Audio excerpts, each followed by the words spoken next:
आता भाई मी आलोय एका ठिकाणी आणि आता झालंय माझं पंक्चर. आता काय करू काय कळत नाही बघा. आता मला माझा मित्र भेटणार आहे शुभम लोखंडे, तो काहीतरी सांगेल, त्याच्यानंतर तुम्हाला सांगतो काय सांगितलं. टूलकिट असतं हे सगळं टूलकिट, म्हणजे पंप असतो, नंतर ट्यूब असते, ऑइल असतं, ब्रश असतो, हे असं छोटं मोठं सामान असतं. त्यामध्ये काय असतं,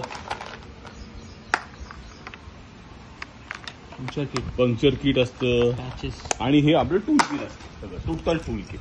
मग आता हे आपण टायर उघडलाय, ओके, पुढच्या स्टेज नंतर. टूल किट में एक नेल कटर कभी भी रखने का, कभी कौन सा भी काम होता है, अपना नख बढ़ जाता है, नख काटने का, किधर भी कुछ भी काम आ सकता है. अभी मेरे को पंक्चर ढूंढने का है तो मैं हवा निकालने के लिए यूज करेगा इसका. ये देखो, ये जो टायर है ना एकदम इम्पोर्टेड टायर है आणि अपना कंपनी साइकिल के साथ आया हुआ जबरदस्त टायर है.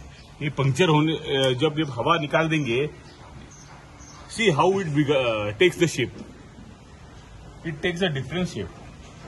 So this is also a very good sign of the good tire.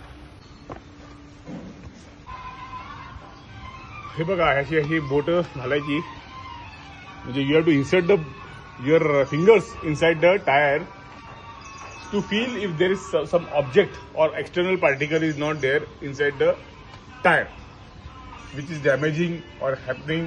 Puncture is happening because of that. That is the basic thing we should do. ही आपण pump नाही भरतोय, हा बघा, हा किती चांगला पंप आहे, त्याला इंडिकेटर पण आहे, आपण किती प्रेशर द्यायचं ते.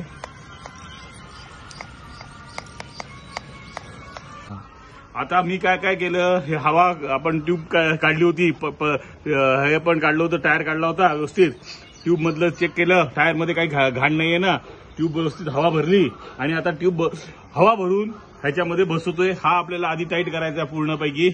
हा पूर्ण टाईट केल्यावर मग एकदम हे लॉक करून टाकायचं. कॉम्बिनेशन आपल्याला टाईट आणि लूज करायचे, त्याच्यामुळे डिस्क टाईट जास्त व्हायला पाहिजे. Children filling that is the purpose.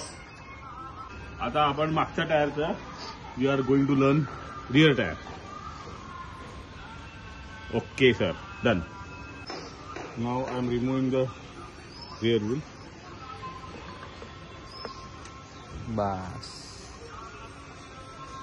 So now I am applying kerosene for cleaning of hub wheel or free wheel, and I have protected my disc brake so that oil doesn't sprink on my disc brake. Now I have taken the opportunity of cleaning the hub wheel or free wheel by my rumal.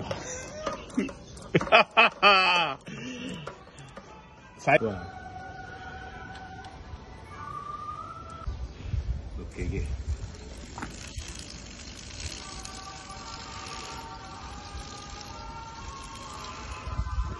Rose ride मारने से एक बार cycle साफ करने का भी बहुत important काम रहता है.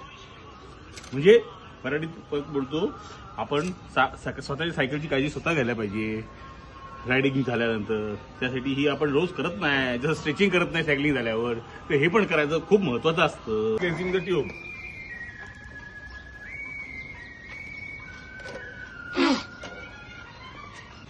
Done. Now we have fitted this wheel on the rear and याचं आपण